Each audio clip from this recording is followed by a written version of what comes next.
হরে কৃষ্ণ। ভগবান শ্রীকৃষ্ণ তার বাঁশি সে কিভাবে পেয়েছিল, কে দিয়েছিল তার বাঁশি? ভগবান শ্রীকৃষ্ণের কয়টি বাঁশি ছিল? শ্রীকৃষ্ণ 3 প্রকারের বাঁশি ব্যবহার করেন। ভগবান শ্রীকৃষ্ণ যখন তার বাল্যলীলা করতেছিলেন, তখন খেলা করতে করতে একদিন গঙ্গার তীরে গিয়েছিলেন। দেখলেন একজন বৃদ্ধ বাঁশি বাজাচ্ছেন এবং বাঁশি বিক্রি করছেন। ওই বাঁশির সুর শুনে ভগবান শ্রীকৃষ্ণ বৃদ্ধা লোকটির কাছে যান এবং বলেন, হে মুনিবর, আপনার বাঁশির সুর খুব সুন্দর, আপনি কি আমাকে শিখাবেন বাঁশি বাজানো? তখন বৃদ্ধা লোকটি বললেন, তুমি খুব ছোট, তুমি পারবে না বাঁশি বাজাতে। তখন ভগবান শ্রীকৃষ্ণ কেঁদে দিলেন এবং বললেন, আমি পারব, দয়া করে আমাকে শিখিয়ে দিন। এই অপূর্ব লীলা বিলাস দেখে সমস্ত দেবদেবী হাসছিলেন, এই ভেবে যে তিনি সমস্ত কিছুর একমাত্র মালিক। তিনি বাঁশি শেখার জন্য বৃদ্ধার কাছে কান্না করছেন। বৃদ্ধ ভগবান শ্রীকৃষ্ণের লীলা দেখে খুব দয়া হলো এবং বৃদ্ধ জানে না শ্রীকৃষ্ণ যে পরমেশ্বর। তারপর সে বৃদ্ধ বলল, ঠিক আছে, আমি তোমাকে শেখাবো। তখন ভগবান শ্রীকৃষ্ণ খুবই আনন্দিত হলেন। বৃদ্ধ লোকটি শ্রীকৃষ্ণের হাতে একটি বাঁশি দিলেন এবং বললেন, আমি যেভাবে বাজাবো তুমিও ঠিক সেইভাবে বাঁশি বাজাবে।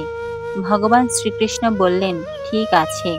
বৃদ্ধ যখনই বাঁশিতে ফু দিলেন, তখনই ভগবান শ্রীকৃষ্ণ বাঁশিতে ফু দিলেন।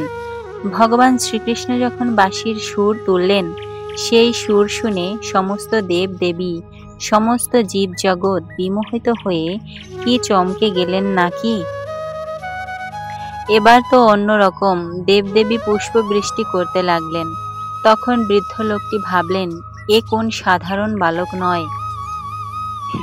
ভগবান শ্রীকৃষ্ণ বাঁশি বাজাচ্ছিলেন, সেই সময় বৃদ্ধ লোকটি তার চরণে শুয়ে পড়লেন। এভাবেই ভগবান শ্রীকৃষ্ণের কাছে বাঁশি আসলো এবং বাঁশি বাজানো শুরু করেন।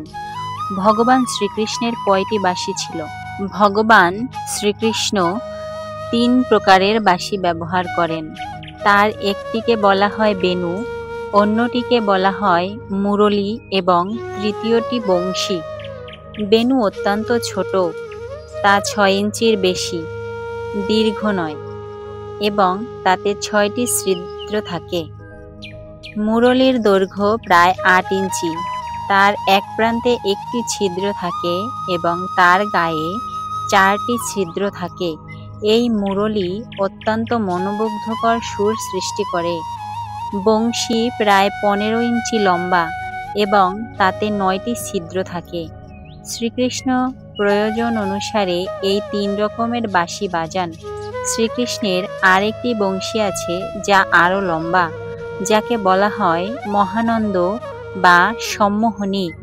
তা যখন তার থেকেও লম্বা হয় তখন বলা হয় আকর্ষণীয়। তা যখন তার থেকেও লম্বা হয় তখন তাকে বলা হয় আনন্দিনী। এই আনন্দিনী বংশীধ্বনি গোপ বালকদের অত্যন্ত প্রিয়। আর একটির নাম বঙ্গশূলী। এই বাঁশিগুলি কখনো কখনো মণিরত্ন খচিত থাকে, কখনো তা মরমর দিয়ে তৈরি হয় এবং কখনো কখনো বাঁশ দিয়ে তৈরি হয়। বাঁশি যখন মণিরত্ন দিয়ে তৈরি হয় তখন তাকে বলা হয় সম্মোহনী, আর যখন তা স্বর্ণ দিয়ে তৈরি করা হয় তখন তাকে বলা হয় আকর্ষণীয়। সনাতন মিডিয়া চ্যানেলের ভিডিও দেখে আপনারা যদি উপকৃত হন, সমৃদ্ধ হন, তাহলে অবশ্যই চ্যানেলটি সাবস্ক্রাইব করে পাশে থাকা বেল আইকনটি বাজিয়ে রাখবেন। চ্যানেলটির পাশে থাকবেন। হরে কৃষ্ণ।